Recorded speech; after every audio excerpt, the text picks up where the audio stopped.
wabarakatuh. Kembali lagi bersama saya Dian Oktariani SPD, calon guru penggerak angkatan 10 dari SMA Negeri 1 Sebrida, Kabupaten Indragiri Hulu. Baiklah, saat ini saya sedang bersama Ibu Lentiana Siregar SPD, yaitu guru sejarah dari SMA Negeri 1 Sebrida. Di sini kami akan melaksanakan percakapan praobservasi sebelum observasi. Oke. Baiklah Bu, selamat pagi Bu. Selamat pagi juga Bu Okta. Bagaimana kabarnya nih Bu Lenti? Kabarnya luar biasa sehat. Oke, terima kasih ya Bu sudah meluangkan waktunya bersama saya untuk melaksanakan percakapan praobservasi sebelum melaksanakan observasi di kelas. Adapun tujuan dari supervisi ini Bu, yaitu untuk mengetahui atau mengevaluasi jalannya proses pembelajaran yang Ibu lakukan. Dan kenapa hari ini kita melaksanakan percakapan praobservasi itu sebagai persiapan awal sebelum Ibu melaksanakan kegiatan pembelajaran agar lebih siap dan percaya diri. Nah, sehingga memberikan pembelajaran yang terbaik bagi siswa-siswi kita ya Bu ya. Baiklah Bu, sebelum kita melaksanakan observasi, baiknya kita melaksanakan praobservasi dulu ya Bu ya. Sebelumnya kita mulai observasi, saya ingin mendengarkan lebih lanjut nih tentang rencana pelajaran yang akan Ibu ajarkan hari ini. Apa yang akan Ibu sampaikan kepada siswa kita nih hari ini? Untuk hari ini yang akan saya sampaikan nanti ke siswa itu adalah mereka belajar tentang peran tokoh dalam penjaga keutuhan bangsa. Sebelum besok saya menjelaskan, mereka akan baca-baca buku dulu di rumah untuk persiapan sebelum dijelaskan. Karena besok pembelajaran yang saya akan jelaskan itu menyangkut kepada tokoh-tokoh yang sudah terdahulu, yang duluan berperan untuk menjaga keutuhan bangsa supaya mereka ada modal ataupun pengetahuan sebelum dijelaskan materinya. Oh begitu, berarti tentang tokoh-tokoh di NKRI ya Bu ya. Selanjutnya Bu, kira-kira apa tujuan pembelajaran yang ingin Ibu capai? Tujuan pembelajaran yang akan siswa capai nanti ada dua. Yang pertama adalah siswa mampu memahami peran tokoh penjaga keutuhan bangsa. Sementara yang kedua itu adalah siswa mampu meneladani nilai-nilai dari peran tokoh yang sudah berjuang mempertahankan keutuhan NKRI. Jadi siswa lebih memahami peran, kemudian mampu mentauladani, Iya, begitu betul. ya Bu ya, dari tokoh-tokoh NKRI tersebut. Oke, selanjutnya bagaimana dengan area pengembangan yang ingin Ibu capai atau yang ingin Ibu observasi? Karena kita kan nanti mengajarnya di kelas 12. Kelas 12 di SMA kita 1 Sebrida ini masih menggunakan kurikulum K13. Berarti area pencapaiannya itu nanti ada dua. Yang pertama itu adalah untuk pengetahuan dan yang kedua adalah bagian keterampilan. Kalau untuk pengetahuannya sesuai dengan tujuan pembelajarannya tadi, siswa mampu memahami peran tokoh penjaga keutuhan bangsa dan meneladani nilai-nilai dari tokoh penjaga keutuhan bangsa. Sementara yang kedua untuk bagian keterampilan berarti tagihan dari pengetahuan. Tagihannya nanti saya buat pada saat setelah diskusi kelompok, anak menuliskan rangkuman hasil diskusi kelompok mereka, kemudian mereka tempelkan nanti di papan tulis. Setelah ditempelkan baru dipresentasikan oleh si anak. Berarti tagihannya untuk keterampilan itu adalah merangkum hasil ide-ide dari semua anggota kelompok. Hasil pendapatnya nanti dituangkan di dalam rangkuman baru nanti dipresentasikan. Wah, menarik sekali ya Bu. Berarti nanti siswa-siswi kita akan berkolaborasi, kemudian akan aktif, selanjutnya akan berani tampil, gitu ya Bu ya. Oke, selanjutnya saya ingin mendengar juga Bu, bagaimana rancangan pembelajaran yang ingin Ibu terapkan di dalam kelas. Mungkin dari strategi pembelajarannya, kemudian model pembelajarannya, ataupun dari metode pembelajarannya Bu.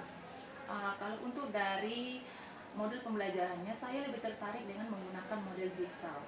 Karena model jigsaw ini dia lebih menekankan kepada adanya kolaborasi, kolaborasi dari setiap anggota kelompok. Sama-sama memberikan ide, pengalaman dari apa yang dia lihat dalam dunia nyata, pelaksanaannya, dan membandingkan dari zaman dulu ke zaman sekarang. Kemudian setelah mereka nanti berkolaborasi dan menarik satu kesimpulan. Dan di sini strateginya nanti ada dua bentuk. Yang pertama itu adalah kelompok asal namanya, dan yang kedua adalah kelompok ahli Bu Okta. Kelompok asal ini adalah kelompok yang pertama kali dibentuk. Misalnya saya butuh 4 kelompok nih, saya bentuklah 4 kelompok. Nah, 4 kelompok ini bervariasi. Pengetahuannya juga bervariasi, tidak yang pintar sama yang pintar tidak. Saya gabung semuanya di situ. Nah, kemudian dari 4 kelompok ini saya kasih nanti soal 4 soal, berarti 4 soal itu berbeda-beda dia kan Bu. Nah, satu soal itu nanti dikerjakan oleh satu orang, begitu dengan yang 4 soal. Begitu juga dengan yang kelompok yang lainnya.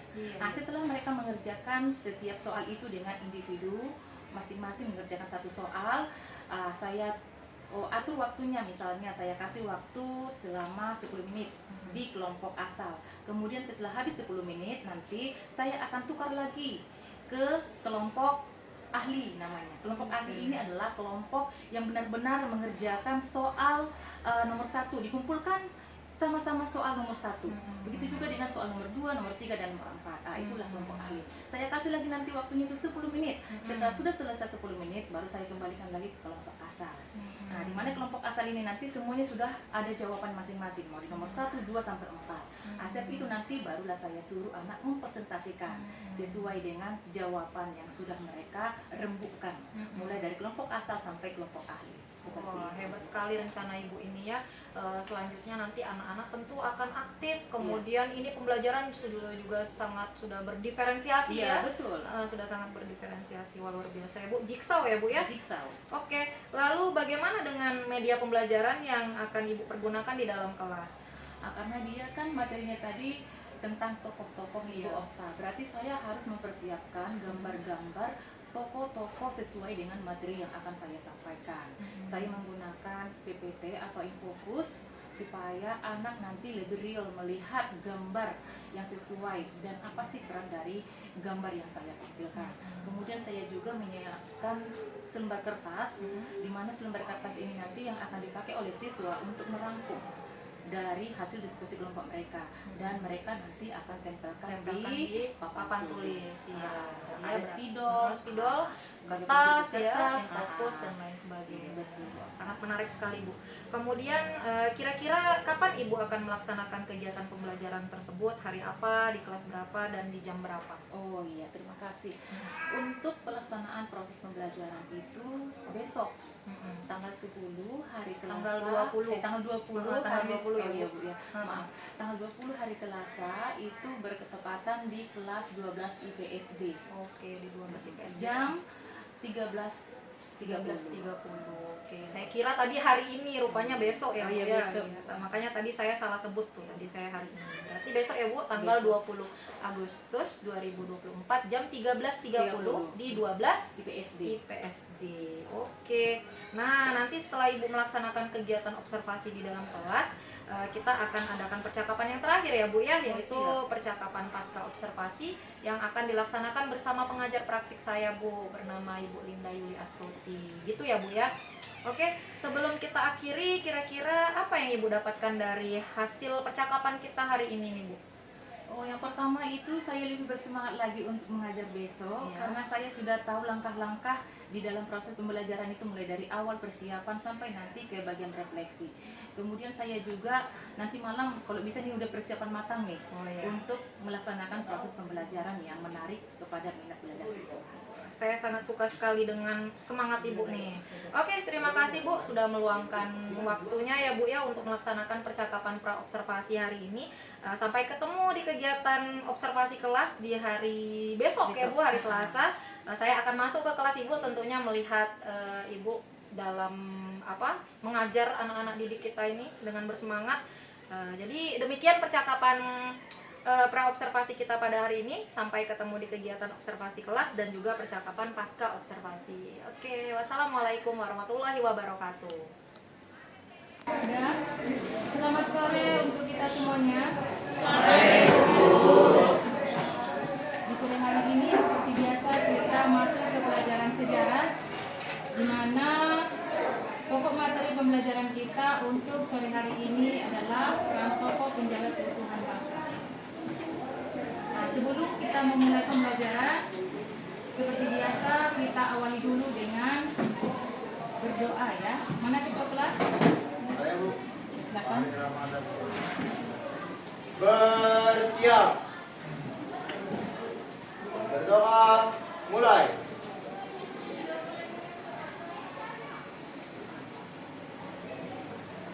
Selesai. Ucapkan salam. Selamat sore, Bu. Ya, selamat sore. sebelum masuk kita ke pembelajaran kita, sebaiknya kamu baca sebentar Ibu absen.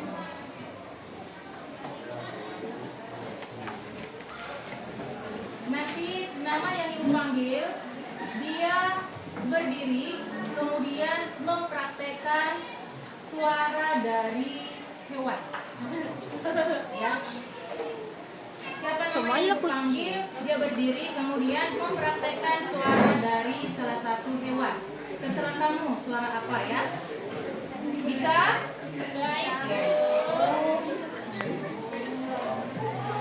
Ade Tria Prayoga. Coba katakan duduk ya. Afifah.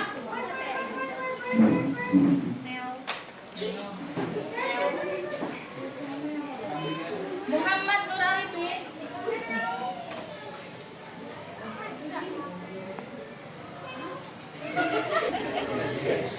Berarti hadir semuanya ya nak ya? Tidak ada yang tidak hadir ya, syukurlah. Berarti semuanya dalam keadaan sehat. Alhamdulillah. Oke, kita masuk ke pembelajaran kita. Ini sudah ada judulnya, yaitu Perjuangan Tokoh Penjaga Keutuhan Bangsa, di mana kita masih menggunakan kurikulum K13. Berarti kita masih proses pembelajarannya terfokus kepada KD Pengetahuan dan KD Keterampilan. KD Pengetahuannya itu ada di KD 3.2 dan keterampilannya itu ada di KD 4.1. Bisa terbaca KD 3.2? Bisa. Nah, ini di sini tugas kamu adalah mampu mengevaluasi peran dan nilai perjuangan tokoh nasional dan daerah dalam mempertahankan keutuhan bangsa. Ini tujuan pembelajaran.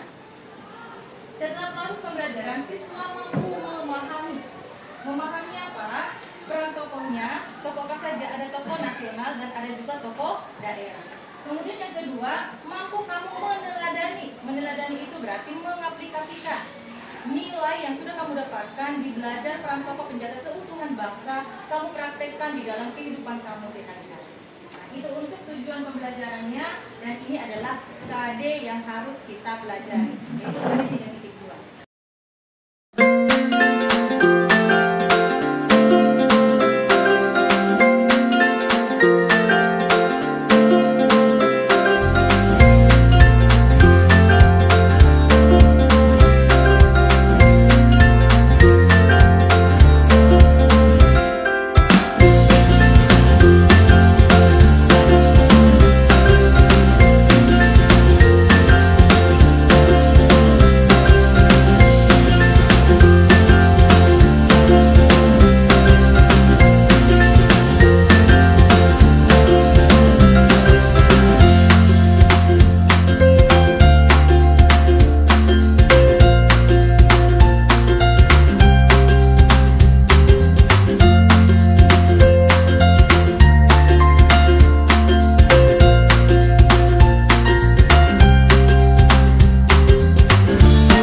Satu orang. Pindah ke sini. Silakan satu orang. Yang mengerjakan nomor 1 pindah semua ke depan. Satu orang saja, satu orang. Ini nomor lagi. Satu orang perwakilan. Silakan ke sini.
Bagaimana kelompok yang lain?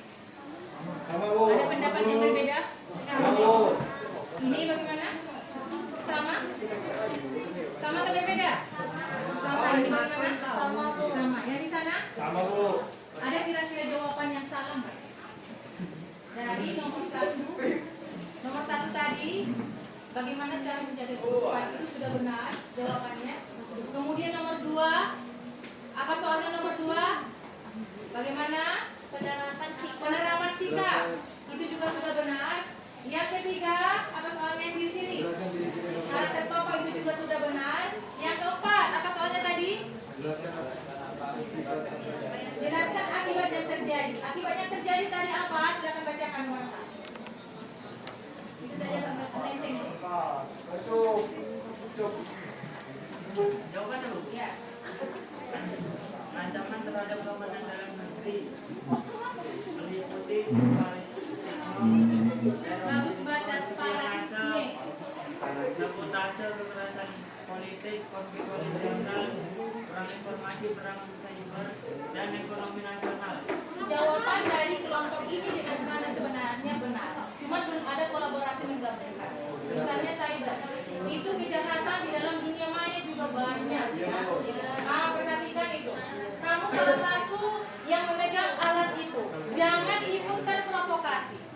Banyak isu-isu yang beredar di sana. Jangan mudah kamu percaya dengan isu itu sebelum kamu gali fakta yang sebenarnya. Ya, itu juga benar jawabannya. Cuma yang diminta di dalam kelompok jigsaw ini adalah pendapatnya kesatukan. Makanya ada kelompok ahli. Kelompok ahli itu apa? Menyatukan dari beberapa kelompok yang memiliki pendapat yang berbeda, kemudian disimpulkan menjadi satu pendapat yang sama. Nah, itu dia. Ya, sementara kelompok ini belum memahami betul betul. Kesalahan mereka itu adalah di nomor 1. Belum ada kesamaan dengan jawabannya. Nah, itu saja untuk materi pembelajaran kita hari ini. Apa kesimpulan yang bisa kamu tarik? Bekerja sama. Silakan angkat tangan. Apa kesimpulannya? Silakan. Selalu bekerja sama terhadap satu tim. Jangan sampai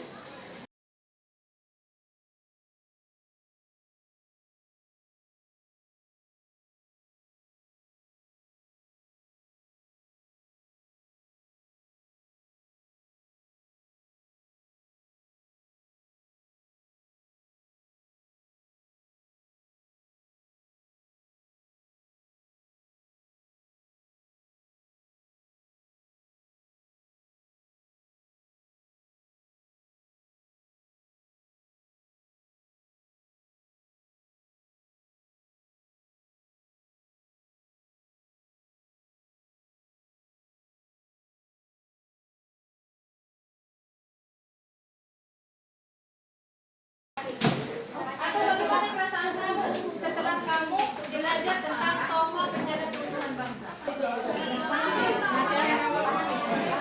Yang lain tolong dengarkan dulu. Ini pendapat mereka.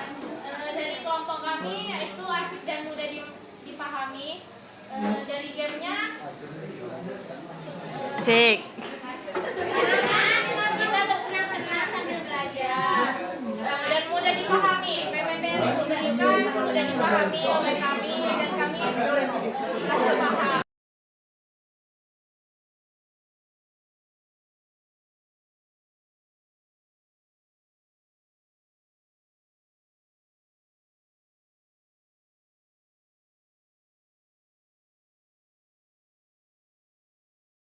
Itu saja materi pembelajaran kita di sore hari ini. Semoga ilmunya bagi kamu bermanfaat. Amin. Jangan lupa minggu depan ulangan. Ya, ulangan kita hari ini sudah tersudah. Jadi persiapkan diri, berbanyak belajar di rumah, kurangi waktu bermain, maksimalkan waktu belajar. Cukup sekian. Selamat sore.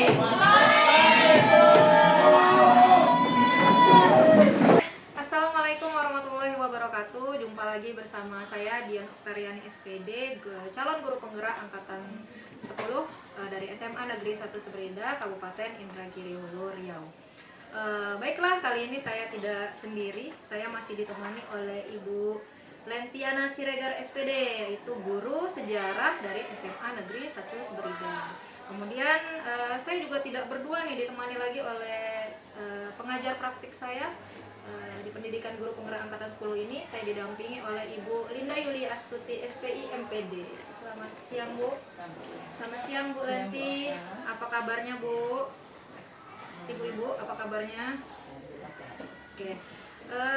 Jadi kita siang ini bertemu dalam rangka melaksanakan percakapan pasca observasi ya Bu, setelah kita melewati tahapan-tahapan, yakni pra observasi, kemudian observasi yang telah kita laksanakan kemarin tanggal 20 tanggal berapa kemarin? 19. Iya, tanggal 19 Agustus 2024 di kelas 12 IPSC ya.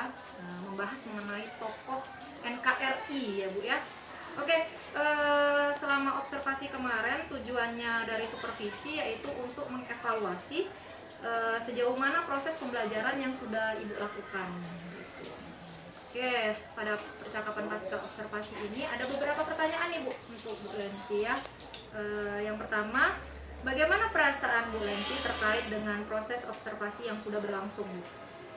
Kalau soal perasaan saya sedikit deg-degan ya Bu ya, karena biasa saya kan mengajar tidak diawasi di belakang. Iya. Saya sendiri mengajar dengan gaya mengajar saya yang terpusat kepada siswa. Tiba-tiba semalam saya sepertinya diawasi, ya kan? Diawasi, diobservasi dengan tujuan ya untuk melihat perkembangan mungkin atau ketercapaian proses belajar yang sesuai dengan pembelajaran terpusat kepada siswa. Itu saja. Jadi perasaannya lebih ke deg-degan ya Bu ya, tapi iya. setelah itu lega ya. Ya, betul lega. Oke, pertanyaan selanjutnya nih Bu, bisa diceritakan kembali nggak nih Bu, area pengembangan apa yang Ibu lakukan di dalam kelas, kemudian langkah-langkah atau tahapan-tahapan pembelajaran apa yang telah Ibu lakukan di dalam kelas? Kalau untuk area pengembangan sesuai dengan tujuan pembelajaran, karena kan saya mengajar di kelas 12, sekolah kita masih menggunakan kurikulum K13. Jadi ada di situ 2 area pengembangan. Yang pertama itu adalah untuk pengetahuan dan yang keduanya adalah untuk keterampilan. Dan satu lagi saya tambahi itu adalah untuk penilaian sikap terhadap si anak. Kalau untuk pengetahuannya di situ saya mulai dengan memperkenalkan materi apa yang harus saya jelaskan nanti kepada si anak. Kemudian saya jelaskan, saya tampilkan gambar-gambar yang mendukung kepada materi yang saya jelaskan, yaitu topiknya adalah peran tokoh penjaga keutuhan NKRI. Nah, karena dia tokoh, berarti anak ini nanti tidak hanya sebatas menghayal, tapi dia melihat jelas bagaimana dan siapa sebenarnya tokoh itu, dan bagaimana perannya di dalam mempertahankan keutuhan NKRI. Kalau untuk keterampilan, karena keterampilan ini kan ada tagihannya nih Bu, berarti saya bentuk diskusi kelompok dengan tujuan supaya anak itu nanti berkolaborasi, bekerja sama di dalam menuntaskan permasalahan yang ada. Dan model yang saya gunakan pada masa itu atau yang semalam itu dengan menggunakan model pembelajaran jigsaw.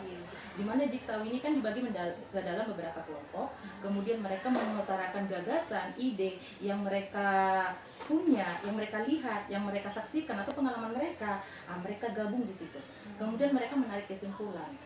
Di mana jigsaw itu kan ada 2 tahap. Yang pertama dia adalah kelompok awal dan yang kedua itu adalah kelompok ahli. Jadi di kelompok ahli inilah mereka nanti mengadu pendapat dari beberapa kelompok yang mengerjakan soal yang sama, kemudian mereka tarik kesimpulan.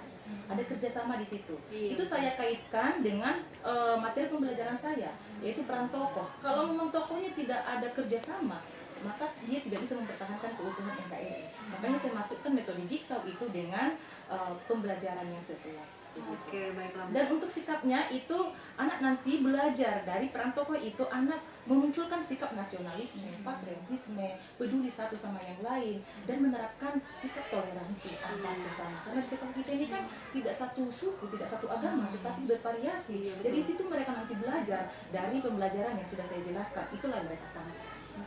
Jadi area pengembangannya itu kalau di K13 yaitu pengetahuan, kemudian keterampilan dan sikap ya. Jadi Betul. anak-anak bisa mentauladani dari tokoh-tokoh NKRI tadi ya Bu ya. Iya betul. Ya, seperti yang saya tangkap tadi seperti itu.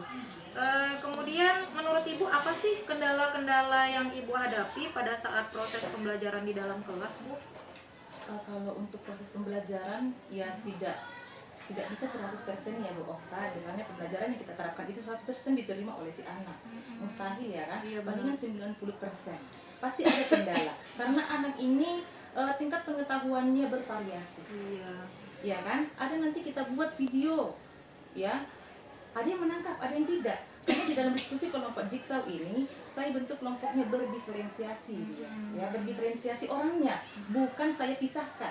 Pengetahuan yang bermacam di situ saya buat, dengan tujuan supaya mereka bisa menerima pendapat satu dengan yang lain. Bagaimana caranya memecahkan masalah itu dengan beragam pendapat. Otomatis kalau dia yang cerdas cepat dia menangkap, yang kurang dia agak lemah dia menangkap. Terutama nih anak yang kinestetik, dia banyak bergerak. Iya benar. Pada saat kita menjelaskan dengan metode ceramah, dia tidak mau diam ya Bu. Iya.